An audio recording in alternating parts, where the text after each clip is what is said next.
ചരിത്രത്തെക്കുറിച്ചുള്ളത്. നമ്മെക്കുറിച്ച് തന്നെ, ചരിത്രത്തെക്കുറിച്ച് സംസാരിക്കുമ്പോൾ നാം വർത്തമാനത്തെക്കുറിച്ച് തന്നെയാണ് സംസാരിക്കുന്നത്. നാം നമ്മയുടെ ഭാവിയെക്കുറിച്ച് തന്നെയാണ്. ഇത് വർത്തമാനത്തെക്കുറിച്ചും ഭാവിയെക്കുറിച്ചും കൂടെയുള്ള ഒരു വിചാരമാണ്. ചരിത്രത്തെക്കുറിച്ചുള്ള സമീക്ഷ കേവലം ഭൂതകാലത്തിലേക്കുള്ള ഒരു തിരിച്ചുപോക്കോ അല്ലെങ്കിൽ ഒരു നൊസ്റ്റാൾജിക്കായിട്ടുള്ള ഒരു ഭൂതകാൽപ്പനിക അഭിരതിയോ അല്ല, മറിച്ച് ഇത് യഥാർത്ഥത്തിൽ വർത്തമാനത്തിൻ്റെ പ്രശ്നങ്ങളെ സംബോധന ചെയ്യാനുള്ള, ഭാവിയുടെ പരിപ്രേക്ഷ്യങ്ങളെ കരിപ്പിടിപ്പിക്കാനുള്ള ഒരു ആർജവം, ഒരു ആവേശം, ഒരു മാനവികമായിട്ടുള്ള ഒരു ആർജവം തന്നെയാണ് യഥാർത്ഥത്തിൽ സത്യത്തിനും നീതിക്കും വേണ്ടിയുള്ള പോരാട്ടത്തിൻ്റെ ഭാഗമായിട്ടാണ് നാം ചരിത്രത്തെ കൂട്ടുപിടിക്കുന്നത്. നമുക്ക് എത്തിപ്പിടിക്കാൻ മറ്റൊരു പിടിവള്ളിയില്ല. അതുകൊണ്ടാണ് പ്രത്യേകിച്ചും കപടമായിട്ടുള്ള ഭൂരിപക്ഷ, വ്യാജമായിട്ടുള്ള ഭൂരിപക്ഷവാദങ്ങൾ, വ്യാജമായ മതരാഷ്ട്രവാദങ്ങൾ, വ്യാജമായിട്ടുള്ള ഭൂരിപക്ഷവാദങ്ങൾ ഒക്കെ തന്നെ കൊടുമ്പിരിക്കൊണ്ട് നമ്മുടെ രാജ്യത്തെ ഇല്ലാതാക്കിക്കൊണ്ടിരിക്കുന്ന ഈ സന്ദർഭത്തിൽ ഭീകരമായ ഹിന്ദുത്വ ഫാഷിസം, അതിൻ്റെ അടിസ്ഥാന പ്രത്യയശാസ്ത്രമായി വർത്തിക്കുന്ന ബ്രാഹ്മണികമായിട്ടുള്ള ചാതുർവർണ്ണ്യത്തിൻ്റെ, സനാതന വർണ്ണാശ്രമ ധർമ്മത്തിൻ്റെ ഹിംസാത്മകമായ പ്രത്യയശാസ്ത്രം നമ്മുടെ ജനതയെ വിഴുങ്ങിക്കൊണ്ടിരിക്കുമ്പോൾ ഈ ഇരുട്ടിലേക്ക് വെളിച്ചം പകരാൻ വേണ്ടിയാണ് നാം ചരിത്രത്തിൻ്റെ ചില ഏടുകളെ അതിനെ എത്തിപ്പിടിക്കുകയും തിരഞ്ഞു പിടിക്കുകയും അതിനെ പുനരാലോചന ചെയ്യുകയും അതിനെ വീണ്ടും വീണ്ടും ജനങ്ങളിലേക്ക് സംവാദാത്മകമായി മുഖരിതമാക്കുകയും ചെയ്യുന്നത് എന്ന് മാത്രം ഞാൻ പറഞ്ഞുകൊള്ളട്ടെ. അപ്പോൾ ആ രീതിയിൽ നമ്മുടെ തെന്നിന്ത്യയുടെ, നമ്മുടെ സൗത്ത് ഇന്ത്യയുടെ, നമ്മുടെ തമിഴകത്തിൻ്റെ, പ്രാചീന തമിഴകം എന്ന് പറയുമ്പോൾ അതിൽ ചേരനാട്ട് എന്ന് പറയുന്ന കേരളം, ഇപ്പോഴത്തെ കേരളം, ചേരപുത്തോ അല്ലെങ്കിൽ കേരപുത്തോ എന്ന അശോകൻ 2300 വർഷം മുമ്പ് അഭിവാദ്യം ചെയ്ത പ്രബുദ്ധരായ കേരള മക്കൾ അല്ലെങ്കിൽ ചേരമക്കൾ, അവർ വളരെ പ്രധാനപ്പെട്ട ഒരു ഭാഗമാണ്. അപ്പോൾ നാം പ്രാചീന തമിഴകത്തിൻ്റെ ഭാഗമായിരുന്നു. എന്നാൽ ആധുനിക കാലം വരെ, ബ്രിട്ടീഷ് കൊളോണിയൽ കാലം വരെയൊക്കെ തന്നെ ഏതാണ്ട് ഇവിടുത്തെ 17-18 നൂറ്റാണ്ട് വരെ ഇവിടുത്തെ ഈ നാട്ടുഭരണങ്ങൾ അല്ലെങ്കിൽ നാട്ടുരാജ്യങ്ങൾ രംഗത്തേക്ക് വരുന്നത് വരെ, തിരുവിതാംകൂറും കൊച്ചിയും അല്ലെങ്കിൽ ബ്രിട്ടീഷ് മലബാറും ഒക്കെ ഉയർന്നു വരുന്നത് വരെയൊക്കെ തന്നെ ഏതാണ്ട് ആ പ്രാക്തനമായിട്ടുള്ള പ്രാചീനമായ തമിഴക സംസ്കാരത്തിൻ്റെ ധാരയുടെ തുടർച്ചയിലായിരുന്നു നാം എന്ന് നാം മറന്നുപോകുന്നു. നമ്മുടെ സംസ്കാരത്തിൻ്റെ, തെന്നിന്ത്യയുടെ സഭ്യതയുടെ, നാഗരികതയുടെ ആധാരം കിടക്കുന്നത് പഴം തമിഴിലാണ്. സംഘ സംസ്കാരം എന്ന് നാം പറയുന്ന പ്രാചീനമായിട്ടുള്ള പഴന്തമിഴ് പാട്ടുകളിലാണ് യഥാർത്ഥത്തിൽ നമ്മുടെ ആ പറയുന്ന ജ്ഞാനോദയത്തിൻ്റെ അറിവൊളിയുടെ ഒക്കെ ആധാരം കിടക്കുന്നു.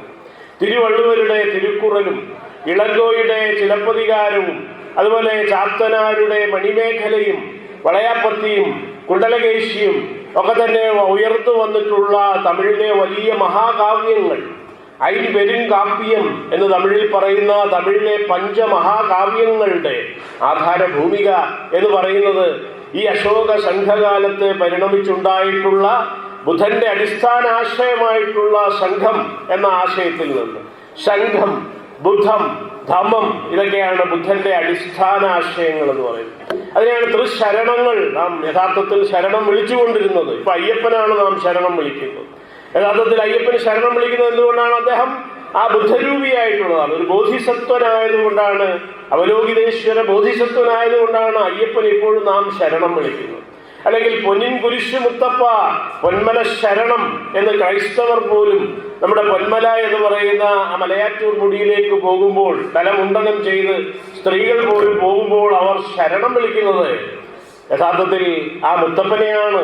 മുത്തപ്പൻ എന്ന് പറയുന്നത് പറശ്ശിനി മുത്തപ്പനും അതുപോലെ പൊന്മലയിലിരിക്കുന്ന നമ്മുടെ സെയിന്റ് തോമസ് മുത്തപ്പനും ഒക്കെ തന്നെ ഈ മുത്തപ്പൻ അഥവാ ബുദ്ധപ്പൻ, പുത്തരപ്പൻ, പുത്തരച്ഛൻ തന്നെയാണ് എന്ന് നാം മനസ്സിലാക്കുന്നു.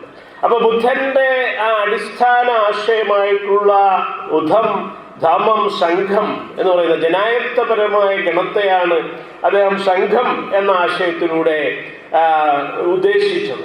അതിനെയാണ് നമ്മുടെ ഭരണഘടനയുടെ ആധാരമായിരിക്കുന്നത്. ബുദ്ധന്റെ സംഘം എന്ന ആശയത്തെയാണ് ജനായത്തപരമായ, എല്ലാവർക്കും പ്രാതിനിധ്യമുള്ള, തുല്യതയും പങ്കാളിത്തവും സാഹോദര്യവും നിറഞ്ഞ ഒരു സാമൂഹ്യ ഭാവന, അതിനാണ് സംഘം എന്ന ആശയം പ്രതിനിധാനം ചെയ്യുന്നത്. ആ സംഘത്തിലേക്കാണ് നമ്മുടെ രാഷ്ട്രത്തെ, ആധുനിക രാഷ്ട്രത്തെ നയിക്കാൻ ബാബാ സാഹേബ് ഉദ്ദേശിച്ചത്. അതുകൊണ്ടാണ് അദ്ദേഹം പറഞ്ഞത്, ഞാനിത് ജ്ഞാനോദയ ചിന്ത യൂറോപ്യൻ ജ്ഞാനോദയത്തിൽ നിന്ന് മാത്രമല്ല, മാഗ്ന കാർട്ടയിൽ നിന്നോ ഫ്രഞ്ച് വിപ്ലവത്തിൽ നിന്നോ മാത്രമല്ല, ഇത് യഥാർത്ഥത്തിൽ ഈ മണ്ണിൽ ഉറങ്ങിക്കിടക്കുന്ന അടിത്തട്ടിലുള്ള ജനതയുടെ മനസ്സിലും മണ്ണിലും, ഇന്ത്യയുടെയും ഏഷ്യയുടെയും മണ്ണിൽ അലിഞ്ഞു ചേർന്നിരിക്കുന്ന ബുദ്ധന്റെ അടിസ്ഥാന ആശയമായ സംഘത്തിൽ നിന്നാണ്, സംഘ നിയമാവലിയിൽ നിന്നാണ് ഞാൻ ഈ ആധുനികമായ ഒരു ഭരണഘടന, ജനായത്ത ഭരണഘടന വിഭാവനം ചെയ്യുന്നത് എന്ന് അദ്ദേഹം വിശദീകരിച്ചിട്ടുണ്ട്. അപ്പൊ സംഘം എന്ന ആശയം യഥാർത്ഥത്തിൽ ബുദ്ധന്റെ അടിസ്ഥാന ആശയമാണ്. ജനായത്തപരമായ ഒരു സാമൂഹ്യ നിർമ്മിതി, ജനായത്തപരമായ ഒരു സാമൂഹ്യ ഘടന, എല്ലാ മനുഷ്യർക്കും സാഹോദര്യ തുല്യതയോടുകൂടി പങ്കാളിത്തവും പ്രാതിനിധ്യവും ഉറപ്പുവരുത്തുന്ന, വലിപ്പ ചെറുപ്പമില്ലാത്ത, എത്രമാത്രം ചെറിയ സാമൂഹ്യ വിഭാഗങ്ങൾക്ക് പോലും, അതായത് മൈനോറിറ്റീസിന് പോലും, ഏറ്റവും ചെറിയ ന്യൂനപക്ഷങ്ങൾക്ക് പോലും അവരുടെ സ്വരം വേറിട്ട് കേൾപ്പിക്കാനും അതിനെ പൊതുമണ്ഡലത്തിൽ എത്തിക്കുവാനും ചർച്ചയാക്കാനും അതിനെ നിയമനിർമ്മാണത്തിലേക്ക്, പൊതുസമൂഹത്തിന്റെ നിയമത്തിലേക്ക് കൊണ്ടുവരാനും സാധ്യതയുള്ള, അല്ലെങ്കിൽ അതിനുവേണ്ടിയുള്ള പ്രൊവിഷൻസ് അടക്കപ്പെടുന്ന വിനയ നിയമങ്ങൾ അടങ്ങിയ ബുദ്ധന്റെ വിനയപിടകത്തിലാണ് അതിന്റെ ആധാരം. വിനയ സുത്ത അഭിഗമ എന്ന് പറയുന്നതാണ് ബുദ്ധവചനത്തിന്റെ 3 വലിയ പിടകങ്ങളാണ്, പെട്ടികളാണ്. അപ്പൊ അവിടെ നിന്നാണ് നമ്മുടെ പിട്ടകം, പെട്ടി, അട്ടം എന്നൊക്കെയുള്ള വാക്കുകളൊക്കെ വരുന്നത്. അട്ടത്ത് വെക്കുക, അട്ടത്ത് വെച്ചോ എന്നൊക്കെ ചോദിക്കുന്ന അതാണ്. അപ്പൊ ഏതായാലും അത്തരത്തിലുള്ള അടിസ്ഥാന ആശയമായ സംഘത്തിൽ നിന്നാണ്, ജനായത്ത ഗണം സമൂഹം എന്ന അടിസ്ഥാന ആശയത്തിൽ നിന്നാണ് നമ്മുടെ സംഘ സംസ്കാരം തെന്നിന്ത്യയിൽ രൂപം കൊണ്ടത്. അപ്പൊ അതേതാണ്ട് ബുദ്ധന് ശേഷം അശോകൻ ആണ് മൗര്യ സാമ്രാജ്യത്തിന്റെ ഭരണഘടനയായി ബുദ്ധന്റെ ധമ്മത്തെ അംഗീകരിക്കുകയും അദ്ദേഹം അത് ലോകത്തിന്റെ, ഇന്ത്യയുടെയും ലോകത്തിന്റെ വിവിധ ഭാഗങ്ങളിലേക്ക് പ്രചരണം നടത്തുകയും ചെയ്തു. സ്വന്തം മക്കളാണ് കൂടുതൽ ഭിക്ഷുക്കളായി മാറുകയും ഭിക്ഷുണികളായി മാറുകയും അതിന്റെ വലിയ മിഷണറിമാരായി മാറി പ്രവർത്തിക്കുകയൊക്കെ ചെയ്യുന്നത്. മഹിന്ദൻ, സംഘമിത്ത, ഇതൊക്കെ അശോകന്റെ മക്കളാണ്. അവരാണ് സൗത്ത് ഏഷ്യയിലേക്കും സൗത്ത് ഇന്ത്യയിലേക്കും സിലോണിലേക്കും ഒക്കെ പോയിക്കൊണ്ട് ഈ ബുദ്ധന്റെ ധമ്മത്തെക്കുറിച്ച്, സംഘത്തെക്കുറിച്ച് ജനങ്ങളെ പ്രബുദ്ധരാക്കാനുള്ള പ്രചരണങ്ങൾ നടത്തിക്കൊണ്ടിരുന്നു. അപ്പൊ അതിൻ്റെയൊക്കെ ഭാഗമായിട്ട് അശോകന്റെ ബൗദ്ധ മിഷണറിമാർ, ഭിക്ഷുക്കളും ഭിക്ഷുണികളും അവരൊക്കെ അക്ഷര വെളിച്ചവുമായിട്ട് ബുദ്ധന്റെ ധമ്മം പ്രചരിപ്പിക്കാൻ അശോകൻ ഉപയോഗിച്ച ലിപി, അതിനാണ് ധമ്മലിപി എന്ന് പറയുന്നത്. പിന്നീട് അതിന് അശോകൻ ബ്രാഹ്മി എന്ന ഇൻഡോളജിസ്റ്റുകളും ഓറിയന്റലിസ്റ്റുകളും ഒക്കെ പിന്നീട് ആധുനിക കാലത്ത് വന്നപ്പോൾ അതിന് ബ്രാഹ്മി ലിപി എന്ന് പറയാൻ തുടങ്ങി.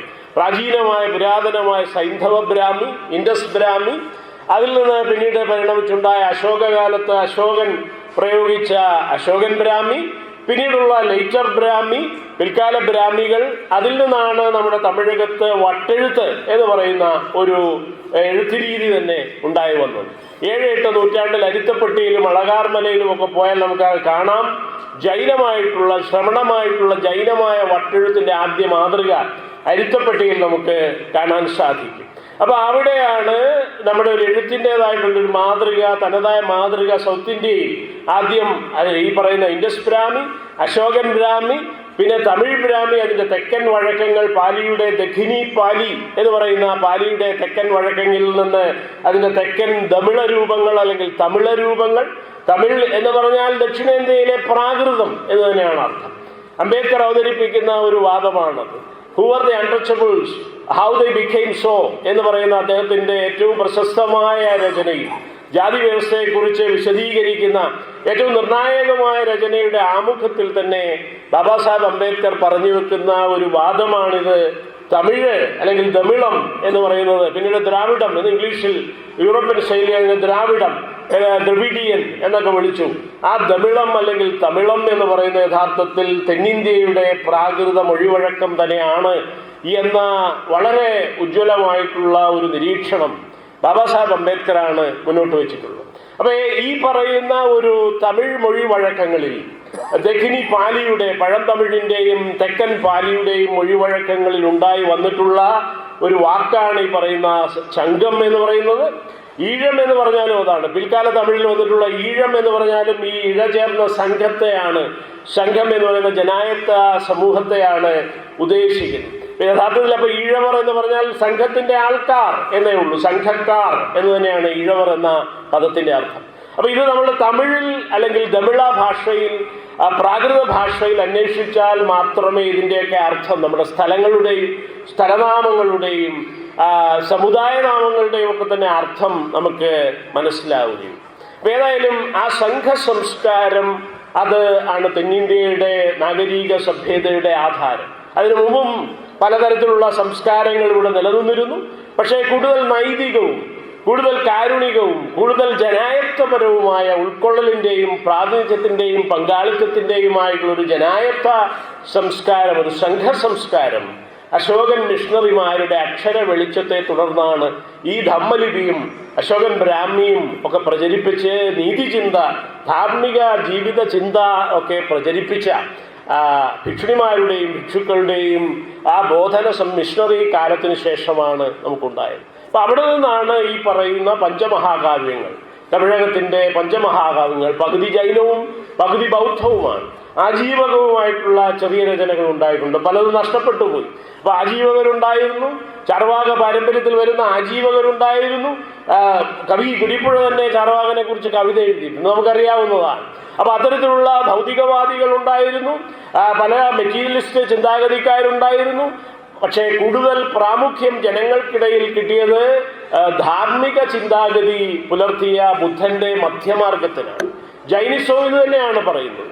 ജൈനിസത്തിലും ബുദ്ധിസത്തിലും ആജീവക ചിന്തയിലും ഒന്നും തന്നെ ദൈവമില്ല.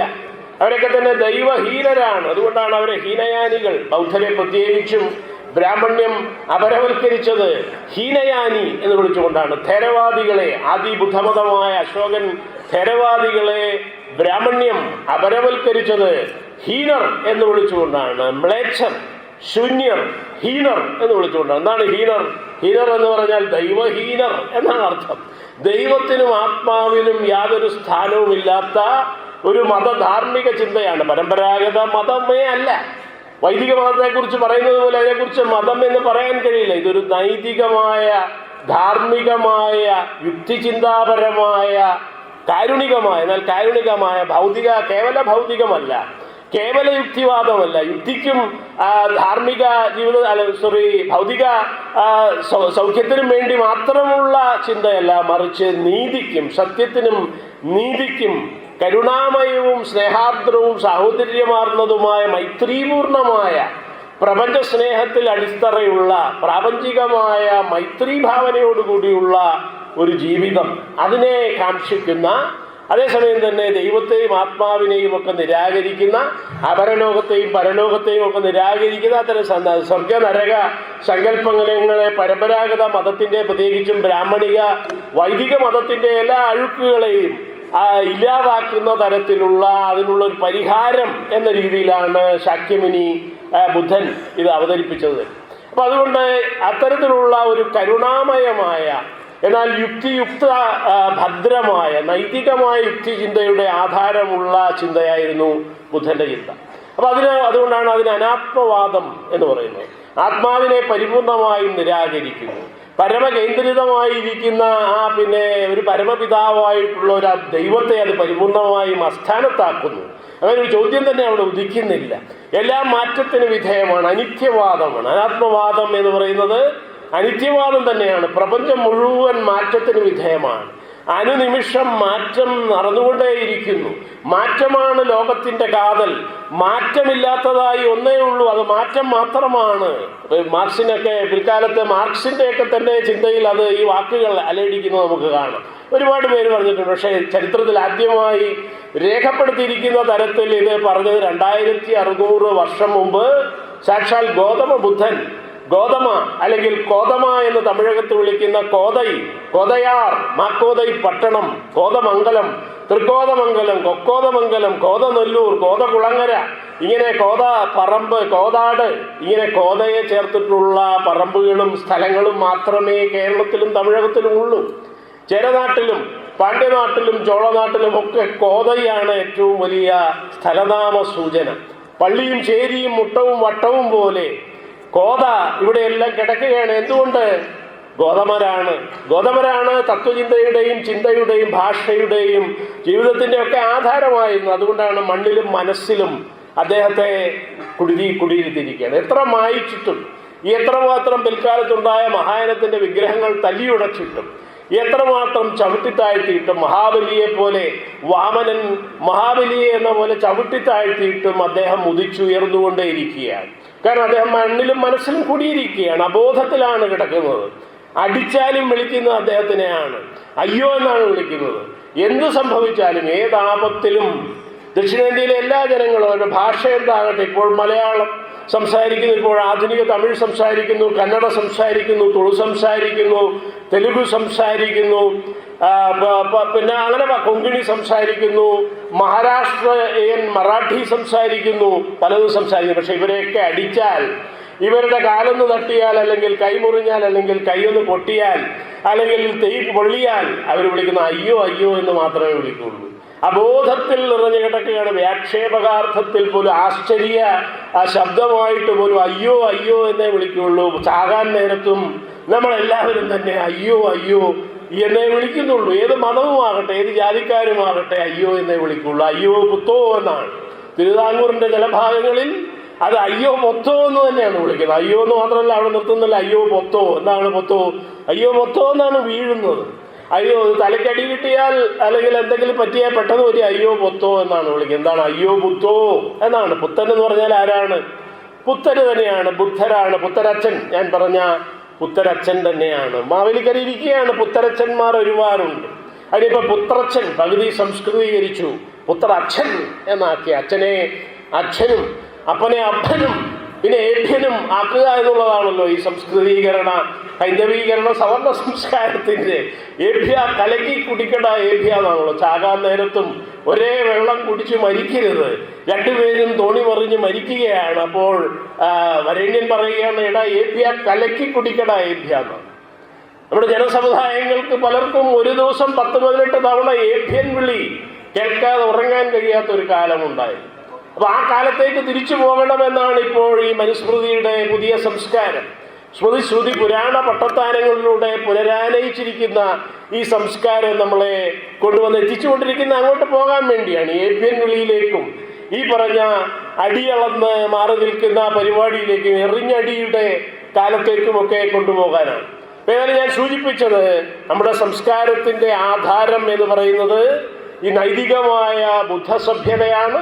ജൈനിസവും ആജീവക ചിന്തയും ചാർവാക ചിന്തയും ജൂതചിന്തയും ക്രൈസ്തവ ചിന്തയും ഇസ്ലാമിക ചിന്തയും ഒക്കെ തന്നെ നിരവധി അത്തരം ധാരകൾ, ഈ പറയുന്ന ഹൈന്ദവേതരമായിട്ടുള്ള ബ്രാഹ്മണേതരമായ വൈദികേതരമായ ചാതുർവർണ്ണേതരമായിട്ടുള്ള നിരവധി ധാരകൾ നമ്മുടെ സങ്കലിത സംസ്കാരത്തിന് ആധാരം പകർന്നിട്ടുണ്ട്.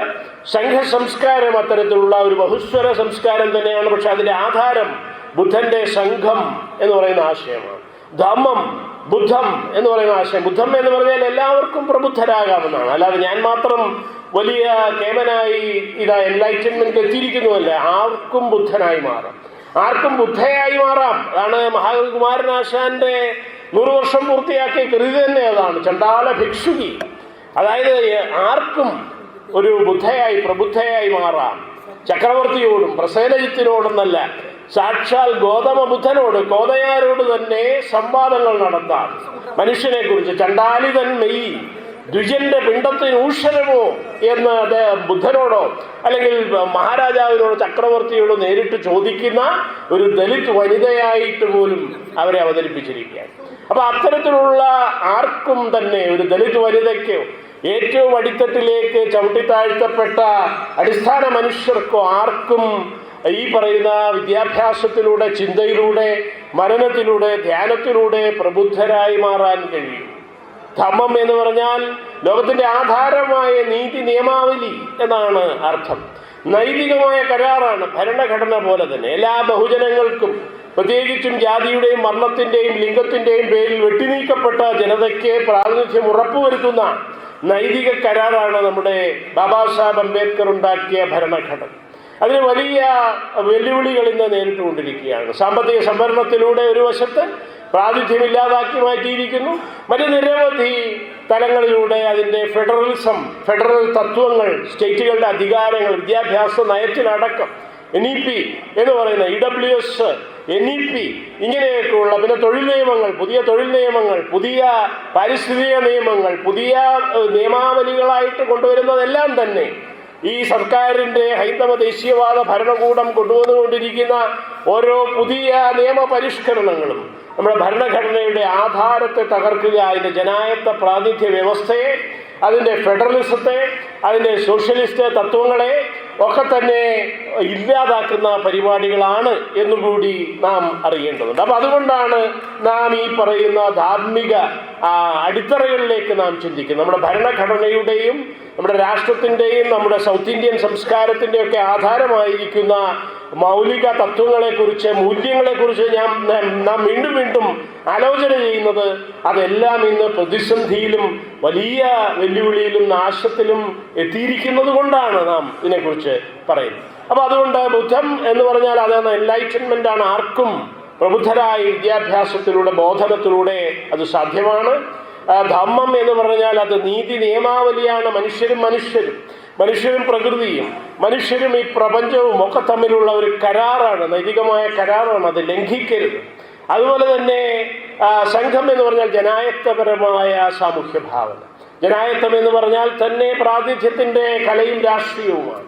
സാധ്യതയുടെ കലയാണ് ജനായത്തം എന്ന് പറഞ്ഞാൽ എല്ലാ മനുഷ്യർക്കും, സംഘത്തിലെ ഓരോ അംഗങ്ങൾക്കും തുല്യമായ, അർഹമായ, മതിയായ, പര്യാപ്തമായ പ്രാതിനിധ്യം ഉറപ്പാക്കേണ്ടിയിരിക്കുന്നു. അതാണ് അടിത്തറ. പ്രാതിനിധ്യമില്ലാതെ ജനായത്തമില്ല. അതാണ് EWSലൂടെ അമിത പ്രാതിനിധ്യത്തിൽ ഇരിക്കുന്ന സവർണർക്കും മുനാക്കർ എന്ന് പറയുന്ന അമിത പ്രാതിനിധ്യക്കാർക്കും വേണ്ടി നടത്തിയ ഈ സാമ്പത്തിക സംവരണത്തിലൂടെ അട്ടിമറിക്കപ്പെട്ടിരിക്കുന്നു. അപ്പോൾ അതിൻ്റെ അടിസ്ഥാന ആശയമാണ് സംഘം. ജനായത്തത്തിൻ്റെ അടിസ്ഥാന പ്രാതിനിധ്യ തലമാണ് സംഘം എന്ന് പറയുന്നത്. അപ്പോൾ ഈ അടിത്തറയിൽ ഉണ്ടായ ഒരു സംസ്കാരമാണ് സൗത്ത് ഇന്ത്യയിലാണ് അത് സാധ്യമായത്. ബുദ്ധൻ്റെ കാലത്ത് വടക്കേ ഇന്ത്യയിലൊക്കെ ഉണ്ടായിരുന്നു. പക്ഷേ അശോകൻ്റെ കാലത്തിന് ശേഷം BC ഏതാണ്ട് 1-ാം നൂറ്റാണ്ടോടുകൂടി അശോകൻ്റെ കൊച്ചുമകനെ ബൃഹദ്രഥ മൗര്യനെ ചതിച്ചു കൊല്ലുകയാണ് ഉണ്ടായത്. ഒരു ബ്രാഹ്മണ സേനാനി പുഷ്യമിത്ര ശുങ്കൻ എന്ന് പറയുന്ന ഒരു ചതിയൻ സേനാനായകൻ വന്ന് തൻ്റെ അവസാനത്തെ ബൗദ്ധ ചക്രവർത്തിയെ പിന്നിൽ നിന്നും കൊത്തി ചതിയിലൂടെ കൊല്ലുകയാണ് ഉണ്ടായത്. അങ്ങനെ ചതിയിലൂടെ അവരെ ഇല്ലാതാക്കി, അവസാനത്തെ ബൗദ്ധ ചക്രവർത്തിയെ ഇല്ലാതാക്കി ബ്രാഹ്മണ ശുംഗഭരണം അധികാരത്തിലേറി. അതോടുകൂടി മനുസ്മൃതിയുടെ വാഴ്ച തുടങ്ങി എന്നാണ് അംബേദ്കർ അടക്കമുള്ള ചരിത്ര രചയിതാക്കൾ നമ്മളോട് ഓർമ്മിപ്പിക്കുന്നത്. അപ്പോൾ അങ്ങനെ അവിടെ ഇല്ലാതാക്കി. പക്ഷെ സൗത്ത് ഇന്ത്യയിൽ ഏതാണ്ട് 6-7 നൂറ്റാണ്ട് വരെ കോമൺ ഇറയിൽ, ക്രിസ്തുവർഷം എന്ന് പഴയ ശൈലിയിൽ പറയുന്ന പുതുവർഷത്തിൽ കോമൺ ഇറയിൽ ഏതാണ്ട് 6-7-8 നൂറ്റാണ്ട് വരെ പ്രബുദ്ധമായിട്ടുള്ള ബൗദ്ധ ജൈന സംസ്കാരങ്ങൾ നിലനിന്നു. അതാണ് ചേര ചോള പാണ്ഡ്യ നാടുകളുടെ പ്രാധാന്യം. അവരെയാണ് മൂവേന്തർ എന്ന് വിളിക്കുന്നത്. ചേര ചോള പാണ്ഡ്യ മന്നന്മാരാണ്, വലിയ മൂപ്പന്മാരാണ്. അവരാണ് അതിനെ സംരക്ഷിച്ചു പോന്നിരുന്നത്. അവർ പലരും ബുദ്ധമുനിമാരെ പോലെ, അശോകനെ പോലെ ഭിക്ഷുപദം പ്രാപിച്ചവരായിരുന്നു, അർഹതന്മാരായിരുന്നു. അതുകൊണ്ടാണ് അവരെ ആദന്മാർ എന്ന് വിളിക്കുന്നത്. പല ചേര രാജാക്കന്മാർക്കും നെടും ചേരലാദൻ എന്നാണ് വിളിക്കുന്നത്. ആദൻ എന്ന് പറഞ്ഞാൽ എന്താണ്? അർഹതൻ എന്ന് തന്നെയാണ്. ബുദ്ധമുനിമാരെ പോലെ അർഹത പദം പ്രാപിച്ച വലിയ അശോകനെ പോലെയുള്ള ഭിക്ഷു ചക്രവർത്തിമാരായി മാറിയിട്ടുള്ള മൂപ്പന്മാരായി. അപ്പം അങ്ങനെയുള്ള അവരുടെ നേതൃത്വത്തിലാണ് നമ്മുടെ ഈ സംഘ സംസ്കാരം രൂപം കൊണ്ടത്. ഇതിൻ്റെ പുരാവസ്തു അവശേഷിപ്പുകളാണ് യഥാർത്ഥത്തിൽ ഇപ്പോൾ മധുരയ്ക്കടുത്ത് പാണ്ഡ്യ രാജധാനിയായിരുന്ന, പിന്നെ നമ്മുടെ ചിലപ്പതികാരത്തിലൊക്കെ വർണ്ണിക്കുന്ന കണ്ണകിയുടെയും കോവലൻ്റെയും ഒക്കെ കഥ പറയുന്ന ഇളങ്കോ എഴുതിയ, ഇളങ്കോ എന്ന് പറയുന്നത് ചേരനാണ് ഇവിടെ ഇരുന്ന്. ചേരൻ ചെങ്കുട്ടുവൻ്റെ ഇളയ സഹോദരനാണ്, ഇളയ രാജാവായിരുന്നു ഇളങ്കോൻ. കോൻ എന്ന് പറഞ്ഞാൽ രാജാവാണല്ലോ. അപ്പോൾ ഇളയ സഹോദരനായിരുന്നു. പക്ഷെ അദ്ദേഹം കിരീടവും ചെങ്കോലും താല്പര്യമില്ലാത്ത, അധികാരം വേണ്ട, ഞാനൊരു ഭിക്ഷുവായി മാറുന്നു എന്ന് പറഞ്ഞ ഒരു ജൈന മുനിയായിരുന്നു. അപ്പം അതുകൊണ്ടാണ് അടികൾ എന്ന് വിളിക്കുന്നത്. ഇളങ്കോനായിരുന്നു, പിന്നീട് അടികളായി മാറി ഒരു ജൈന ഭിക്ഷുവായി. അതുകൊണ്ടാണ് അദ്ദേഹത്തെ ഇളങ്കോ അടികൾ എന്ന് വിളിക്കുന്നത്. ആ അടികളായി മതിലകത്തിരുന്നുകൊണ്ടാണ് നമ്മുടെ കൊടുങ്ങല്ലൂരിന് വടക്കുള്ള തിരുക്കുണവായിൽ കോട്ടം അല്ലെങ്കിൽ തൃക്കണാ മതിലകം എന്ന് പറയുന്ന മതിലകത്ത് ഇരുന്നുകൊണ്ടായിരുന്നു, പാപ്പിനി വട്ടം എന്ന് പറയുന്ന ആ മതിലകത്തിരുന്നുകൊണ്ടാണ് അദ്ദേഹം ഈ ചിലപ്പതികാരം എഴുതിയത്. അവിടെയാണ് വഞ്ചിയെക്കുറിച്ച്, വഞ്ചി മഹാനഗരത്തെക്കുറിച്ചൊക്കെ പറയുന്നത്. അതുപോലെ തന്നെ അദ്ദേഹത്തിൻ്റെ സമകാലികനും സുഹൃത്തുമായിരുന്ന മറ്റൊരു മഹാകവി അദ്ദേഹം ഒരു കച്ചവടക്കാരനായിരുന്നു, സാധാരണക്കാരനായ ഒരു അരിക്കച്ചവടക്കാരനായി. അദ്ദേഹം പുലയ സമുദായത്തിൽ ജനിച്ച ആ മനുഷ്യനാണ്. ചാത്തനാർ, ശീതളൈ സാത്തനാർ എന്ന് പറയുന്ന ഒരു മഹാകവിയാണ് മണിമേഖല എന്ന് പറയുന്ന മഹാകാവ്യം തമിഴിൽ എഴുതിയത്. അദ്ദേഹത്തിൻ്റെ ഒരു ആത്മസഹോദരനാണ്. നാരായണ ഗുരുവിൻ്റെ ഭാഷയിൽ പറഞ്ഞാൽ എല്ലാവരും ആത്മസഹോദരൻ എന്നല്ലേ പറയേണ്ടത്, ഇത് ഓർക്കുകില്ല എന്ന് പറഞ്ഞതുപോലെ നമ്മുടെ ഇളങ്കോയുടെ ഒരു സഹോദരനും സഹോദര കവിയുമായിരുന്നു. നമ്മുടെ മൂലൂരിനെ പ്രേരിപ്പിച്ചത് ഇളയ സഹോദരനായിട്ടുള്ള സഹോദരനാണ്. 100 വർഷം മുമ്പ് ബുദ്ധന്റെ ധമ്മപദം പാലിയിൽ നിന്ന് നേരിട്ട് മലയാള ഭാഷയിലേക്ക് വിവർത്തനം ചെയ്യാൻ ഇപ്പോൾ ഇതിൻ്റെ ശതാബ്ദിയാണ്, ആരും ആഘോഷിക്കുന്നില്ല. കേരള യുക്തിവാദി സംഘമെങ്കിലും ആഘോഷിക്കേണ്ട ഒരു പരിപാടിയാണ്. ബുദ്ധവചനത്തെ പാലി ഭാഷയിൽ നിന്ന് നേരിട്ട് 1925 മൂലൂർ പത്മനാഭ പണിക്കർ അത് പൂർത്തിയാക്കി. അദ്ദേഹത്തെ പ്രേരിപ്പിച്ചത് ഇളയ സഹോദരനായ കവിയായ സഹോദരൻ അയ്യപ്പനാണ്. കേരളത്തിലെ യുക്തിവാദി പ്രസ്ഥാനത്തിന്റെ ആധാരമായിരിക്കുന്ന ഗുരുവിന്റെ ഏറ്റവും വത്സര ശിഷ്യനായ സഹോദരൻ അയ്യപ്പൻ പറഞ്ഞാണ്. അദ്ദേഹത്തിന് പാലി പാണ്ഡിത്യം അത്രയില്ല, പക്ഷെ സഹോദരന്റെ കവിതയിൽ 34 പദ്യകൃതികളിൽ തന്നെ പാലി രചനകളുടെ സ്വതന്ത്ര മലയാള കാവ്യ റെൻഡറിങ് വന്നിരിക്കുക, ആവിഷ്കാരങ്ങൾ വന്നിട്ടുണ്ട്. ഇപ്പൊ മഹാമംഗള സൂത്രത്തെ സഹോദരൻ മലയാള കവിതയിലേക്ക് കൊണ്ടുവന്നിട്ടുണ്ട്. അദ്ദേഹത്തിന്റെ പദ്യകൃതികളിൽ കാണാം. 34 ഇറക്കി ശാരദ ബുക്ക് ഡിപ്പോയിൽ നിന്ന് മിസ്സിസ് കുമാരനാശൻ അടിച്ചിറക്കിയത്. അപ്പോൾ അങ്ങനെ സഹോദരൻ നിരവധി പാലിയിൽ നിന്ന് ബുദ്ധവചനങ്ങളെ, ബുദ്ധസൂക്തങ്ങളെ കേരളത്തിലേക്ക് സ്വതന്ത്ര കാവ്യങ്ങളായി കൊണ്ടുവന്നിട്ടുണ്ട്. എന്ന് മാത്രമല്ല, മുതിർന്ന സഹോദര കവിയായ, ഭാഷയിലെ ആദ്യത്തെ അവർണ കവിയായ, കവി പോരാട്ടങ്ങൾ നടത്തിയിട്ടുള്ള, കവി ചില്ലുവഴക്ക്, കവി രാമായണ യുദ്ധം അടക്കം നടത്തിയിട്ടുള്ള സാക്ഷാൽ മൂലൂരാണ് ബുദ്ധന്റെ വചനത്തെ, ധമ്മപദത്തെ, ബുദ്ധ ഈ ത്രിപിടകങ്ങളുടെ ഒരു സാരാംശമാണ് ധമ്മപദം എന്ന് പറയുന്നത്. ബുദ്ധവചനങ്ങളുടെ ഒരു കേവലമായിട്ടുള്ള ചെറിയ സാരാംശം, 364 പദ്യങ്ങൾ മാത്രം വരുന്ന ഒരു സംഭവം. അപ്പൊ അതിനെ നമ്മുടെ മൂലൂരാണ് എഴുത്തച്ഛൻ്റെ കിളിപ്പാട്ടിലാണ്. എഴുത്തച്ഛൻ്റെ കിളിപ്പാട്ടിൽ അദ്ദേഹം കേരളത്തിലേക്ക് കൊണ്ടുവന്നു. അതിൻ്റെ 100ാം വാർഷികമാണ് ഇപ്പോൾ കഴിഞ്ഞു പോയത്. 2025 ഇപ്പോൾ സമാപ്തമായി. അത് ഈ മൂലൂരിൻ്റെ ധമ്മപദ വിവർത്തനത്തിൻ്റെ 100ാം വാർഷികമാണ് കടന്നുപോയത്. പ്രേരിപ്പിച്ചത് സഹോദരൻ അയ്യപ്പനാണ്. സഹോദരൻ അയ്യപ്പൻ തൻ്റെ ഭാര്യാപിതാവായിരുന്ന ജസ്റ്റിസ് അയ്യാക്കുട്ടി, മറ്റൊരു ഗുരു ശിഷ്യനാണ്, ജസ്റ്റിസ് അയ്യാക്കുട്ടിയെയും പ്രേരിപ്പിച്ചു. അദ്ദേഹം ഒരു കാവ്യ വിവർത്തനം നടത്തി, പക്ഷെ അത് ഇന്ന് ലഭ്യമല്ല. ഏതായാലും സഹോദരനടക്കം നടത്തിയിട്ടുള്ള, മൂലൂരടക്കം നടത്തിയിട്ടുള്ള വലിയ അക്ഷര സമരങ്ങളിലൂടെയാണ് ഈ ബുദ്ധന്റെ വചനം, ജ്ഞാനോദയ ചിന്ത, അറിവൊളി, അത് കേരളത്തിൻ്റെ ആധുനികമായ അറിവൊളി, നാരായണ ഗുരു പ്രതിനിധാനം ചെയ്യുന്ന അറിവൊളിയുടെ പ്രകാശത്തിലേക്ക് വലിയ സംഭാവനകൾ അത് നടത്തിയിട്ടുണ്ട്. ശ്രീകൃഷ്ണൻ, സി വി കുഞ്ഞിരാമൻ ഏറ്റവും അധികം ഇതിനെക്കുറിച്ച്, കേരളത്തിൻ്റെ ബൗദ്ധ സംസ്കാര ചരിത്രത്തെക്കുറിച്ച് ഏറ്റവും അധികം ചരിത്ര ലേഖനങ്ങൾ എഴുതിയിട്ടുള്ളത് ഗുരുവിൻ്റെ ഏറ്റവും മറ്റൊരു ഗദ്യത്തിൻ്റെ മാസ്റ്ററായിട്ടുള്ള പത്രാധിപരായിരുന്ന നമ്മുടെ സി വി കുഞ്ഞിരാമൻ തന്നെയാണ്. അപ്പോൾ ഇവരൊക്കെയാണ് കേരളത്തിൽ ഈ ബുദ്ധിസത്തെക്കുറിച്ച്, സംഘസംസ്കാരത്തെക്കുറിച്ച് ഏറെ എഴുതിക്കൊണ്ടുവന്നത്. അപ്പോൾ ചാത്തനാര് ആണ് മണിമേഖല എഴുതിയത്. അദ്ദേഹവും ഇളങ്കോയും തമ്മിൽ വലിയ സാഹോദര്യമുണ്ടായിരുന്നു. കവികൾ, തത്വചിന്തകർ, എഴുത്തുകാർ എന്നതിലപ്പുറത്തുള്ള വലിയ സാഹോദര്യ ചിന്ത, അവർ മൈത്രിയിൽ അവരൊന്നായിരുന്നു. അതുകൊണ്ടാണ് അതിൻ്റെ ഒരു സീക്വലായിട്ടാണ് എഴുതിയിരിക്കുന്നത്. ഇളങ്കോ എവിടെ എഴുതിയോ അതിൻ്റെ സീക്വലായിട്ടാണ് ഈ കണ്ണകിയുടെയും കോവലൻ്റെയും കഥ, ആ മാധവി എന്ന് പറയുന്ന ആട്ടക്കാരിയുടെ കഥ, ആ മാധവിയുടെ മകൾ, കോവലിലുണ്ടായ മകളുടെ കഥയാണ് സീക്വലായിട്ട് നമ്മുടെ ചാത്തനാർ എഴുതിയിരിക്കുന്നത്. അതാണ് ഈ പറയുന്ന മണിമേഖല. ഈ മണിമേഖല, മാധവി, ഇവരൊക്കെ തന്നെ അവർ പിന്നീട് ഈ പറയുന്ന ലോക സംസാര ജീവിതത്തിൽ നിന്ന്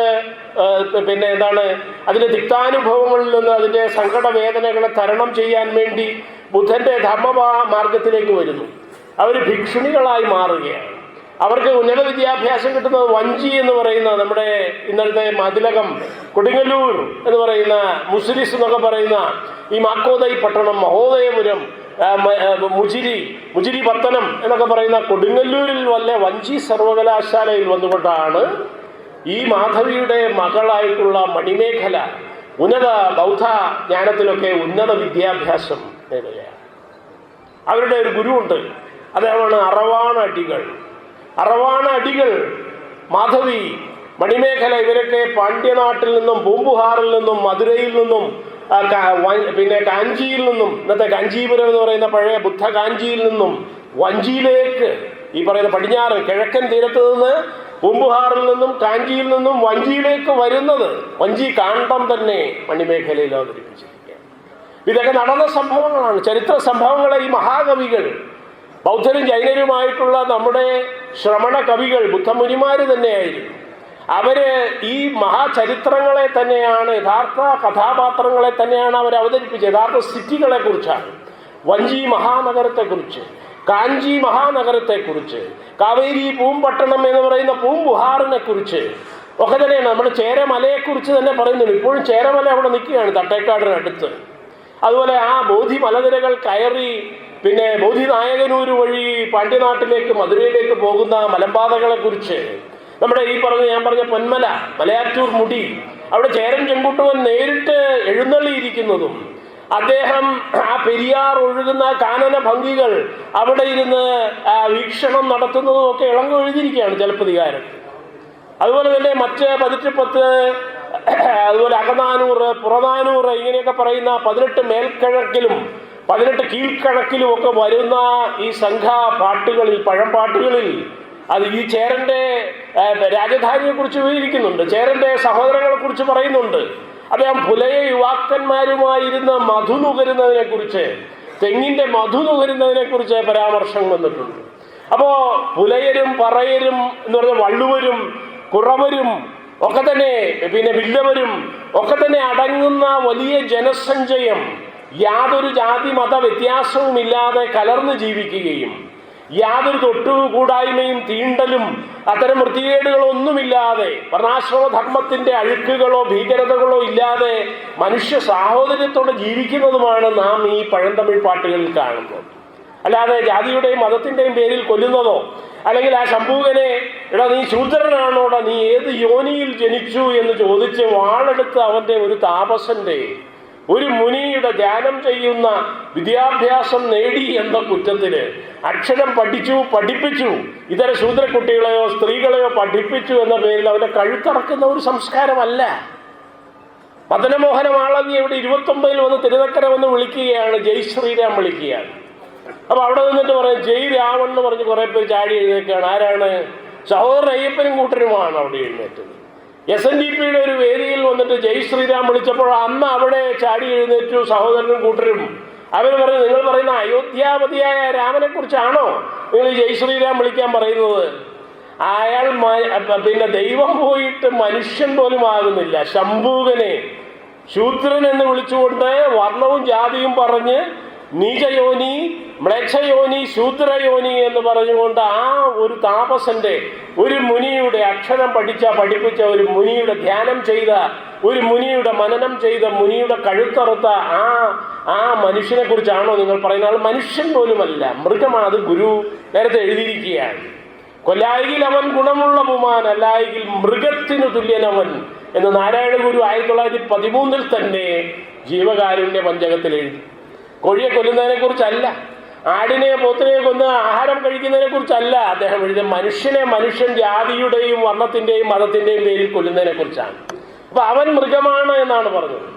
അവൻ മൃഗമാണ്, അവൻ ദൈവമല്ല, മനുഷ്യൻ പോലുമല്ല, വെറും മൃഗമാണ്. മൃഗത്തിനു തുല്യനവൻ. കൊല്ലായെങ്കിൽ അവൻ ഗുണമുള്ള പുമാൻ, അല്ലായെങ്കിൽ മൃഗത്തിനു തുല്യനവൻ എന്ന് പിന്നെ മറ്റെല്ലാവിധ നന്മയും ആർന്നിടിലും അവൻ മൃഗത്തിനു തുല്യനാണ് എന്നാണ് നാരായണ ഗുരു അസന്നിഗ്ധമായി എഴുതിയിരിക്കുകയാണ്. തത്വചിന്താപരമായ തൻ്റെ പ്രബുദ്ധമായ ബോധനാത്മക കവിതയിൽ ജീവകാരുണ്യ പഞ്ചകത്തിൽ അത് എഴുതി വച്ചിരിക്കുന്നു. അതുകൊണ്ട് സാക്ഷാൽ സഹോദരൻ അവിടെ ഒരു സംശയമില്ലായിരുന്നു, ഗുരു അവിടെ ഇല്ലായിരുന്നു. ഈ എങ്കിൽ പോലും 29 തിരുനക്കര വെച്ച് എഴുന്നേറ്റ് ഇത് പറയുകയും ജയ് രാവൺ വിളിക്കുകയും ചെയ്തു. ആ ശംഭൂകനെ വധിച്ച, ഈ ബാലിയെ അടക്കം ഒളിയം പെയ്ത് കൊന്ന, ഇത്രയും മനുഷ്യരെ ഇല്ലാതാക്കിയ, വധിച്ച രാമൻ ദൈവം പോയിട്ട് മനുഷ്യനാകുന്നില്ല. അതിലും എത്രയോ, രാമരാജ്യത്തെക്കാൾ എത്രയോ ഭേദമാണ് രാവണന്റെ സാമ്രാജ്യം എന്ന് പറഞ്ഞ് ജയ് രാവൺ വിളിക്കുകയാണ് അവർ അവിടെ ചെയ്തത്. അവിടേക്കാണ് ഇപ്പോൾ രാമന്റെ ലീലകളുമായിട്ട് ആൾക്കാരെ, പുരാണപട്ടത്താനികൾ ഇറങ്ങിയിരിക്കുകയാണ്.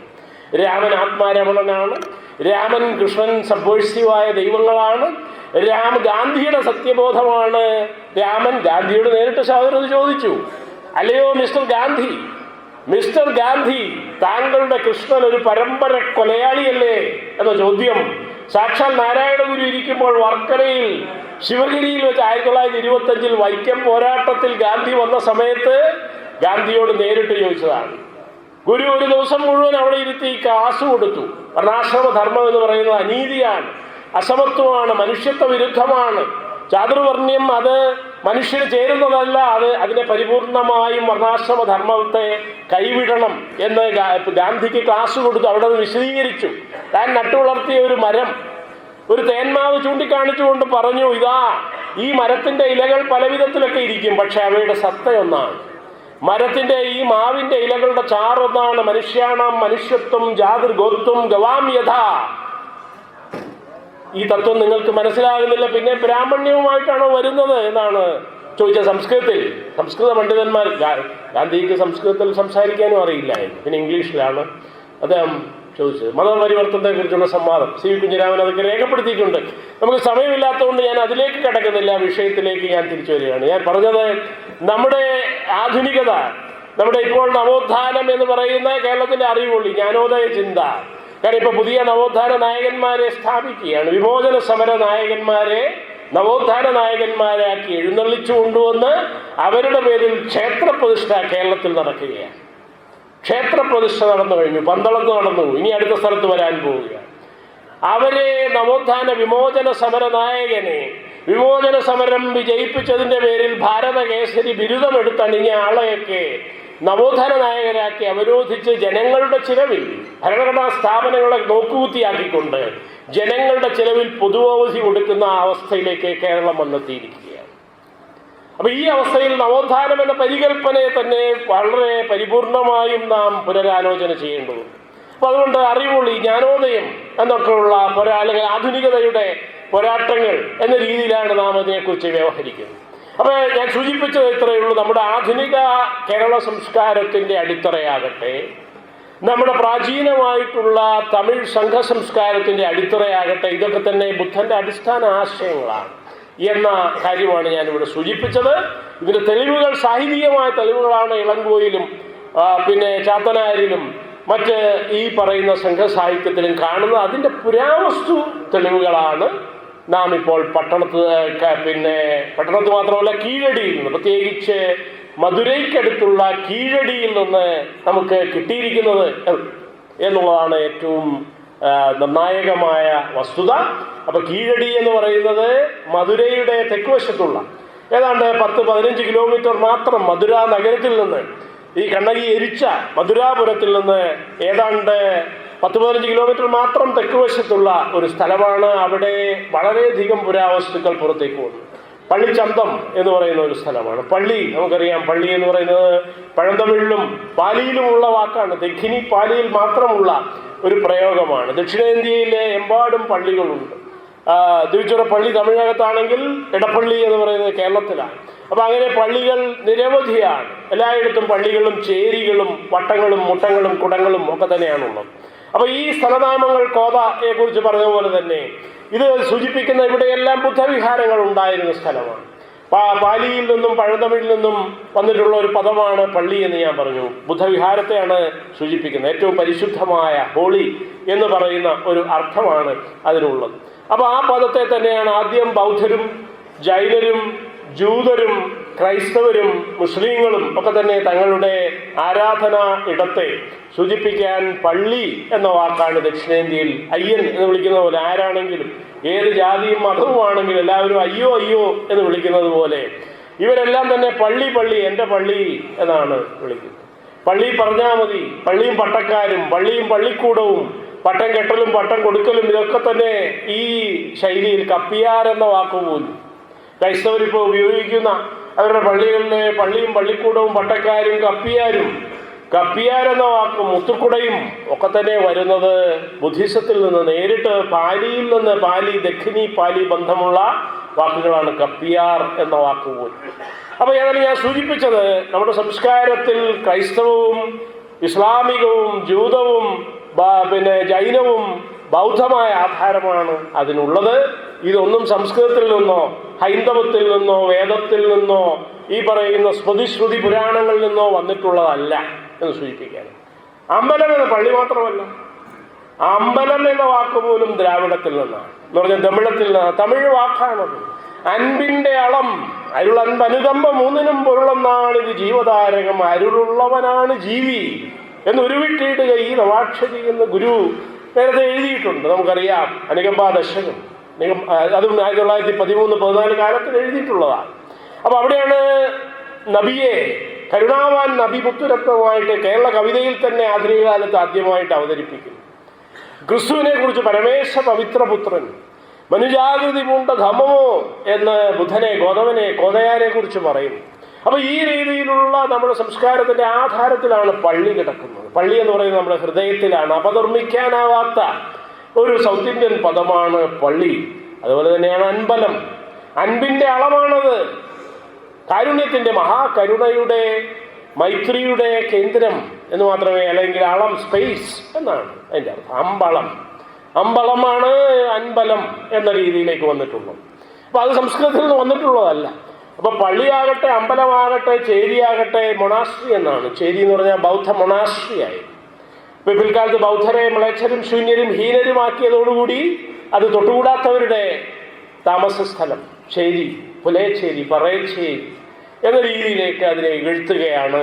ബ്രാഹ്മണിക സാംസ്കൃതികമായിട്ടുള്ള സംസ്കൃതവൽക്കരണത്തിലൂടെയാണ് വൈദികവൽക്കരണവും ഹൈന്ദവവൽക്കരണവും കൊടുമ്പിരിക്കൊള്ളുന്നത്. നമ്മുടെ സ്ഥലനാമങ്ങളെ, കുരവയൂരിനെയാണ് ഗുരുവായൂരാക്കിയത് എന്ന് നമുക്കറിയാം.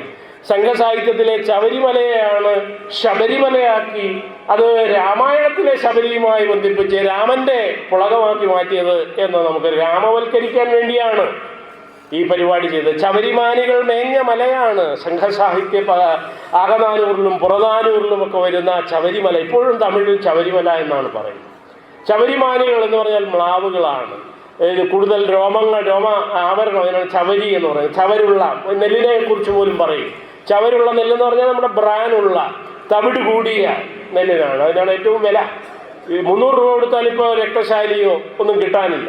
അപ്പൊ ആ ചവര്, അതാണ് ശബരിമല, ശബരിമാനികൾ മേഞ്ഞ മല. പിന്നെ മറ്റ് ശബരീഷോ എന്ന് പറയുന്ന ഒരു ബുദ്ധമുനിയെ കുറിച്ചും പറയുന്നുണ്ട്. അങ്ങനെ ഒരു വാദവുമുണ്ട്. ഏതായാലും ഇത് രാമായണത്തിലെ ശബരിയല്ല എന്നുള്ളത് വ്യക്തമാണ്. MS ജയപ്രകാശ്, കൊല്ലംകാരനായിട്ടുള്ള നമ്മുടെ MS ജയപ്രകാശ് തന്നെ ഈ രാമവൽക്കരണ ഭീകരതയെക്കുറിച്ച് എഴുതിയിട്ടുണ്ട്. ഈ ശബരിമലയെ രാമവൽക്കരിക്കാൻ വേണ്ടിയാണ് ഈ പരിപാടി, ശബരിയും ഒക്കെ കൊണ്ടുവരുന്നത് എന്ന് അദ്ദേഹം തന്നെ എഴുതിയിട്ടുണ്ട്. നമുക്കറിയാം അതിൻ്റെ അവസ്ഥ എങ്ങനെയായി. EWS ആദ്യം നടപ്പാക്കിയ ദേവസ്വം ബോർഡിന്റെ അവസ്ഥ എന്താണിപ്പോൾ? 2018 96% ഒറ്റജാതിക്കാരായി. അവിടെയാണ് മുന്നാക്കർക്ക് മാത്രമുള്ള സാമ്പത്തിക സംവരണം 10% കൂടി നടപ്പാക്കിയത്.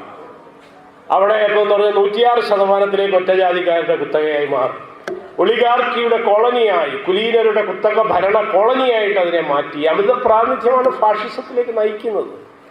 ബാബാ സാഹേബ് അംബേദ്കർ മാത്രമല്ല, അന്റോണിയോ ഗ്രാംഷി, മാർക്സിസ്റ്റ് ചിന്തകനായിട്ടുള്ള അന്റോണിയോ ഗ്രാംഷി വിശദീകരിച്ചതാണ് ഇറ്റാലിയൻ ഫാഷിസത്തിന്റെ, ക്ലാസിക്കൽ ഫാഷിസത്തിന്റെ, ബെനിറ്റോ മുസോളിനിയുടെ തടവറയിൽ കിടന്ന് പീഡനമേറ്റ് മരിക്കുന്നതിനും അദ്ദേഹം എഴുതി വച്ചിരിക്കുന്നതാണ്. ഒളിഗാർക്കിയാണ് ഫാഷിസം ഉൽപ്പാദിപ്പിക്കുന്നത്. ഒളിഗാർക്കി ഫാഷിസത്തിലേക്ക് നയിക്കുന്നു. ഇറ്റാലിയൻ ചരിത്രത്തിലെ പ്രഭുത്വ വാഴ്ച, ഇവിടുത്തെ പ്രഭുത്വ പൗരോഹിത്യ വാഴ്ച, ബ്രാഹ്മൺ ശൂദ്ര നെക്സസ്, ഇതാണ് ഒളിഗാർക്കി എന്ന് പറയുന്നത്. എപ്പോഴും ഈ കുലീനർ തന്നെയാണ്. നിയമസഭ എടുത്താലും പഞ്ചായത്ത് എടുത്താലും ക്യാബിനറ്റ് എടുത്താലും 8% ഇല്ലാത്തവർ 60%, 70%, 80%, ദേവസ്വം ബോർഡ് പോലെ 96% നിൽക്കുകയാണ്. വിദ്യാഭ്യാസ സ്ഥാപനങ്ങൾ, ഉന്നത വിദ്യാഭ്യാസ സ്ഥാപനങ്ങൾ, അക്കാദമികൾ, മന്ത്രിസഭ, പാർലമെന്റ്, പഞ്ചായത്ത്, നിയമസഭ, ഇവിടെയൊക്കെ 8%-കാർ 60%, 70%, 80%, 90% കഴിഞ്ഞ് 100-ലെത്തി നിൽക്കുകയാണ്. പിന്നെ ബാക്കി 90%, 99% ജനത പിന്നെ എവിടെ പോകും? അവർക്ക് എവിടെ പ്രാതിനിധ്യം കിട്ടും? അവരെവിടെ പോകണമെന്നാണ് പറയുന്നത്. ഈ നഗ്ന യാഥാർത്ഥ്യം നമുക്ക് മനസ്സിലാകുന്നില്ല. പ്രാതിനിധ്യത്തിന്റെ കണക്ക് പറയുമ്പോൾ സാമ്പത്തികം പറയുകയാണ്, പയറിന്റെ കണക്ക് പറയുമ്പോൾ അരിയുടെ കണക്കാണ് പറയുന്നത്. ഇത് നമുക്ക് മനസ്സിലാകാത്തിടത്തോളം കാലം ജനായത്ത വ്യവസ്ഥയിലേക്ക് നമുക്ക് വളരാൻ കഴിയില്ല. അതാണ് ഇതിന്റെ അടിസ്ഥാന പ്രശ്നം. ഈ ഒളിഗാർക്കി ഫാഷിസത്തിലേക്ക് നയിക്കുന്നു, അതിനെ പുനരുൽപ്പാദിപ്പിക്കുന്നു. അപ്പൊ ഈ ഒലിഗാർക്കിക്കെതിരായിട്ടുള്ള ഒരു ചരിത്രമാണ്. ഒലിഗാർക്കിയെ കുറിച്ചുള്ള ഒരു മുദ്രകൾ ഇതിനകത്ത് നിന്ന് കിട്ടുന്നില്ല. പട്ടണത്തു നിന്നാകട്ടെ കീഴടിയിൽ നിന്നാകട്ടെ അവിടുന്ന് ഒരിടത്തുനിന്ന് ലിംഗവും കിട്ടുന്നില്ല, യോനിയും കിട്ടുന്നില്ല, കൃഷ്ണനും കിട്ടുന്നില്ല, രാമനും ഇല്ല, ശിവനും ഇല്ല. അവിടെ കിട്ടുന്നത് എന്താണ്? ധമ്മലിപിയാണ് അവിടെ കിട്ടുന്നത്. അശോകന്റെ ബ്രാഹ്മി, അശോകൻ ധമ്മലിപി, അതാണ് അവിടെ കിട്ടുന്നത്. അതിൽ പട്ടണത്തു നിന്ന് കിട്ടിയത് അമണ എന്നാണ്. അമണ എന്ന് പറഞ്ഞാൽ തമിഴ് ബ്രാഹ്മിയിലാണ് അത് എഴുതിയിരിക്കുന്നത്, തെക്കൻ വഴക്കത്ത്. അമണ എന്ന് പറഞ്ഞാൽ ഇപ്പോൾ സംസ്കൃതത്തിൽ പറഞ്ഞാൽ നമുക്ക് മനസ്സിലാവുകയുള്ളൂ, അതുകൊണ്ട് പറയാം ശ്രമണ. അമണ എന്ന് പറഞ്ഞാൽ ശ്രമണ എന്നാണ്. എന്ന് പറഞ്ഞാൽ ജൈനരെയും ബൗദ്ധരെയും സൂചിപ്പിക്കുന്ന വാക്കാണ് ഈ അമണ. തമിഴിൽ അമണ എന്നാണ് പറയുന്നത്. അമനകര കേരളത്തിലുള്ളതാണ്. വെള്ളിലാപ്പള്ളിക്കടുത്ത് കോട്ടയം ജില്ലയിലുള്ള സ്ഥലമാണ് അമനകര. അമണരുടെ കരയായിരുന്നു അത്. അതിനെ മാറ്റിയിട്ടാണ് പിന്നീട് രാമപുരം എന്നൊരു പേരാണ് ഇപ്പോൾ പ്രചാരത്തിലായിരിക്കുന്നത്. ഇങ്ങനെയാണ് കുരവയൂരിനെ കുറവരുടെ കുരവൈക്കൂത്ത് നടന്ന, ഈ സംഘകാല സാഹിത്യത്തിലൊക്കെ ഉള്ളതാണ്, കുറവരുടെ വേലൻ വെറിയാട്ടും കുറവരുടെ കുരവൈക്കൂത്തും. അപ്പം ഇതൊക്കെ നടന്ന കുരവൈക്കൂത്ത് നടന്ന സ്ഥലമാണ് ഈ പറയുന്ന കുരവയൂർ. പ്രാചീന പാലയൂരിനടുത്തുള്ള പ്രാചീന തുറമുഖമായിരുന്നു. ഇക്കാലത്ത് സെയിൻറ് തോമസ് ഒക്കെ വന്നിട്ടുള്ള സ്ഥലമാണ്. അപ്പോൾ ഈ സ്ഥലത്തെയാണ് പിന്നെ ഗുരുവായൂർ, അവിടെ കുറവ എന്നതിന് പകരം ഗു എന്നുള്ള ഒരൊറ്റ ശബ്ദം മാറ്റി. അപ്പോൾ പകുതി സംസ്കൃതവൽക്കരിച്ചു. ഊര് മാറ്റാൻ പറ്റുന്നില്ല, ഊരും ചേരിയൊന്നും മാറ്റാൻ പറ്റുന്നില്ല. കായിനെ ഗു ആക്കി. ഇപ്പൊ പിന്നെ ഗുരുപവനപുരം എന്നൊക്കെ സംസ്കൃതത്തിൽ ഗീർവാണങ്ങൾ പടയ്ക്കുവാനും ഈ പറയുന്ന ശബരിമലയാക്കി രാമനും രാമായണവും ഒക്കെ ആയിട്ട് ബന്ധിപ്പിക്കാനും വൈകുന്ന പോലുള്ള പരിപാടികളാണ്. ഇത്തരം ഗിമ്മിക്കുകളിലൂടെയാണ്, സംസ്കൃതവൽക്കരണത്തിലൂടെയാണ് സ്ഥലത്തിൻ്റെ ചരിത്രത്തെ മാറ്റുന്നതും നമ്മുടെ ഭൂതകാലത്തെക്കുറിച്ചുള്ള ആഖ്യാനങ്ങൾ ചമയ്ക്കുന്നത്. അപ്പോൾ ഇതിനെതിരായിട്ടുള്ള തെളിവുകളാണ് സംഘസംസ്കാരത്തിൻ്റെ തെളിവുകളാണ്, ബ്രാഹ്മി ലിപിയാണ്, ബുദ്ധിസത്തിൻ്റെ ജനങ്ങളിലേക്ക് പടർത്തിയ തമിഴ് ബ്രാഹ്മിയുടെ ധമ്മലിപിയുടെ അടയാളങ്ങളാണ് നമുക്ക് അവിടുന്ന് കിട്ടുന്നത്.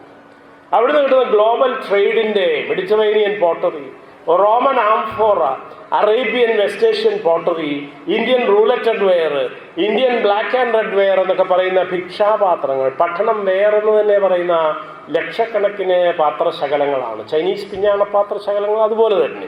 അപ്പോൾ ചീനക്കാർ ഇവിടെ, കൊല്ലത്തിന് പറയേണ്ടതില്ല, ചീനക്കട തന്നെ ഇവിടെ കിടക്കുകയാണ്. ചൈനീസ് നാണയങ്ങൾ ഇവിടെ തങ്കശ്ശേരിയിൽ നിന്ന് കിട്ടിയതാണ്. അപ്പോൾ നിങ്ങൾക്ക് അതിനെക്കുറിച്ച് കൂടുതൽ അറിയാവുന്നതാണ്. അപ്പോൾ ഏതായാലും ഇത്തരത്തിലുള്ള നമ്മുടെ ആഗോള ബന്ധങ്ങൾ, വാണിജ്യ സംസ്കാര വിനിമയ ബന്ധങ്ങൾ, നമ്മുടെ അടിസ്ഥാന സംസ്കാരമായ ബുദ്ധിസത്തിൻ്റെ എഴുത്ത് രേഖകൾ, ചേരന്മാരുടെ നാണയങ്ങൾ, ഞാൻ പറഞ്ഞ ആദന്മാർ, നെടും ചേരൽ ആദൻ, ചേരൻ സെങ്കുട്ടുവൻ, ഇവരുടെയൊക്കെ ആ ആന ഗജോത്തമൻ, അശോകൻ ഉപയോഗിച്ച ഗജോത്തമൻ ബുദ്ധനെ പ്രതിനിധാനം ചെയ്യാൻ അദ്ദേഹം മനുഷ്യരൂപം ഉപയോഗിച്ചില്ല. അശോകന് ശേഷം മഹായാനത്തിലാണ് പിന്നീട് ഇപ്പോൾ ഇരിക്കുന്ന ഒരു യക്ഷരൂപം ഉണ്ടായത്. ഇപ്പോൾ കാണുന്ന ബുദ്ധരൂപം പിന്നീട് മഹായാനത്തിലുണ്ടായതാണ്.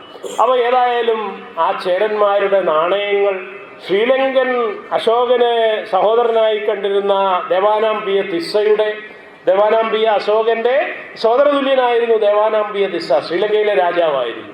അദ്ദേഹത്തിൻ്റെ നാണയങ്ങൾ, അദ്ദേഹത്തിന് അയച്ച എഴുത്തുകൾ, ഇങ്ങനെയൊക്കെയുള്ള രേഖകളാണ്.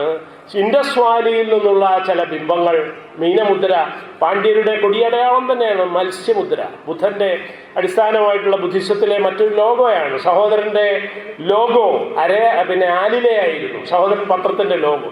അതുപോലെ മറ്റൊരു അഷ്ടബിംബങ്ങളിൽ പ്രധാനപ്പെട്ടതാണ് ഈ മീൻ മുദ്ര, അതാണ് പാണ്ഡ്യരുടെ കൊടിയടയാളം. അപ്പോൾ ആ മീൻ മുദ്ര അത് ഇൻഡസ് വാലിയിൽ നിന്നും കിട്ടിയിട്ടുണ്ട്. അതിൽ വെർട്ടിക്കലായിട്ട് നിൽക്കുന്ന ഒരു മത്സ്യമുദ്രയാണ്. അപ്പോൾ അതിന് തുല്യമായിട്ടുള്ള മുദ്രകൾ. അപ്പോൾ ഇൻഡസ് വാലി, കാർണീലിയൻ ബീഡുകൾ, രത്നങ്ങൾ, ചെറിയ പ്രഷ്യസ് സ്റ്റോണുകൾ, ആഭരണങ്ങൾ, പിന്നെ വജ്രങ്ങൾ, പിന്നെ നിരവധി ലോഹ ആയുധങ്ങൾ, ഇങ്ങനെയൊക്കെയുള്ള സാധനങ്ങളാണ് നമ്മുടെ പട്ടണത്തിൽ നിന്നും കീഴടിയിൽ നിന്ന് പ്രത്യേകിച്ചും കിട്ടിയത്. കീഴടിയെ അവർ ലോകോത്തരമായ ഒരു മ്യൂസിയമാക്കി മാറ്റി. ദ്രവിഡിയൻ മൂവ്മെന്റ് സ്റ്റാലിൻ്റെ കീഴിൽ അവർ ലോകോത്തരമായ ഒരു സൈറ്റ് മ്യൂസിയം അവിടെ തുറന്നു. എല്ലാ ട്രെഞ്ചുകളും സന്ദർശകർക്ക് അനുവദിച്ചു. ലോകത്തെ എല്ലായിടത്തു നിന്നുമുള്ള ചരിത്ര വിജ്ഞാന കുതുകികൾ മനുഷ്യന്റെ പൊതുചരിത്രത്തെക്കുറിച്ച്, ബുദ്ധിസത്തിൻ്റെയും ജൈനിസത്തിൻ്റെയും സൗത്ത് ഇന്ത്യയെക്കുറിച്ചും ഒക്കെ പഠിക്കാൻ ആഗ്രഹിക്കുന്നവരെല്ലാം അവിടെ പോയി അത് കാണുകയും നമുക്ക് എല്ലാവർക്കും പോയി സൗജന്യമായി കാണുകയും ചെറിയ ഒരു ഫീസിൽ നമുക്ക് ആ മ്യൂസിയത്തിൽ കയറി കാണുകയും ഫോട്ടോഗ്രാഫി നടത്തുകയോ വീഡിയോഗ്രാഫി നടത്തുകയോ ഒക്കെ ചെയ്യാം. പക്ഷെ കേരളത്തിൽ എന്താണ് സംഭവിച്ചത്? ഈ ലോകോത്തരമായ ഈ അമണ എന്ന് പറയുന്ന ഈ ബ്രാഹ്മി ലിഖിതം അതായത് ബുദ്ധ ഭിക്ഷുക്കളും ഭിക്ഷുണിമാരും അവിടെ വന്നിരുന്നു. അവരുടെ പിഞ്ഞാണപാത്രങ്ങൾ, ആ ഭിക്ഷാപാത്രങ്ങൾ അവിടെ കിട്ടി, ലക്ഷക്കണക്കിന് കിട്ടി. അതിൽ അമണ എന്ന എഴുത്തും കൂടി കിട്ടിയതോടുകൂടി കേരളത്തിന്റെ ബൗദ്ധ ചരിത്രം പുറത്തേക്ക് വരുമെന്ന് വേവലാതി പൂണ്ട ഇവിടുത്തെ ചരിത്ര ലോബി, സവർണ ചരിത്ര ലോബി, ഈ ഒളിഗാർക്കിയുടെ ശക്തികൾ, സവർണ സിറിയൻ അധികാര ശക്തികൾ അതിനെ ഏതാണ്ട് പൂട്ടിക്കെട്ടി ഒതുക്കിയ നിലയിലാണ്. ആ രീതിയിലേക്കാണ് അത് ചെറിയ രീതിയിൽ നടക്കുന്നുണ്ട്. നമ്മുടെ സുഹൃത്ത് ചോദിച്ചതുപോലെ ചെറിയ രീതിയിലൊക്കെ അവിടെ നടക്കുന്നുണ്ട്. പക്ഷെ കാര്യമായ ഗവേഷണം നടന്നിട്ടില്ല. 20 വർഷത്തോളം ലോകോത്തരമായ എക്സ്കവേഷൻ അവിടെ നടന്നു. പല സീസണുകൾ നടന്നു. ഇത്രയും കാര്യങ്ങൾ കിട്ടി. അതിന് നേതൃത്വം വഹിച്ച പ്രൊഫസർ PJ ചെറിയാനെ തന്നെ അവിടുന്ന് പുറത്താക്കി. അദ്ദേഹം സ്വതന്ത്രമായിട്ട് ഇപ്പോൾ പഠനങ്ങൾ നടത്തുകയാണ്. സൈറ്റ് മ്യൂസിയം വളരെ പരിതാപകരമായ അവസ്ഥയിലാണ്. അപ്പോൾ പട്ടണം കീഴടിക്ക് തുല്യമുള്ള, അതിനേക്കാൾ പ്രാധാന്യമുള്ള, മുസ്ലിംസ് എന്നൊക്കെ അവകാശപ്പെടുന്ന ആ വലിയ മഹാനഗരിയുടെ, വഞ്ചി മഹാനഗരിയുടെ ഭാഗമാണ് ഈ പട്ടണം. അവിടുന്ന് കപ്പലിൻ്റെ അവശിഷ്ടങ്ങൾ, തുറമുഖത്തിൻ്റെ അവശിഷ്ടങ്ങൾ, നിരവധി ഈ പറയുന്ന പാത്രശകലങ്ങൾ, എസ്റ്റേഷ്യൻ pottery, Roman amphora, Greco Roman ware, Arabian Chinese പാത്രശകലങ്ങളൊക്കെ തന്നെ കിട്ടിയിട്ടുണ്ട്. പക്ഷേ അവിടം ഏതാണ്ട് ഇല്ലാതാക്കപ്പെട്ട, ഒതുക്കപ്പെട്ട, തമസ്കരിക്കപ്പെട്ട അവസ്ഥയിലാക്കിയിരിക്കുകയാണ്. ഇതാണ് കേരളത്തിൻ്റെ എന്ത് പ്രബുദ്ധതയാണ് നമുക്ക് പറയാനുള്ളത് എന്നാണ് നാം ചോദിക്കേണ്ടത്.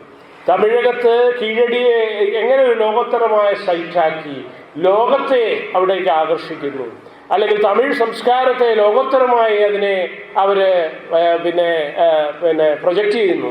അതേസമയം കേരളത്തിൽ നോക്കൂ, സ്വന്തം ചരിത്രത്തെ മായിച്ചും മറച്ചും ഒതുക്കിയും ചവിട്ടിപ്പിടിച്ചും മൂടിവെച്ചും ആ മാബലിയെ, ഞാൻ നേരത്തെ പറഞ്ഞതുപോലെ മാബലിയെ സഹോദരൻ പാടിയിട്ടുണ്ട്.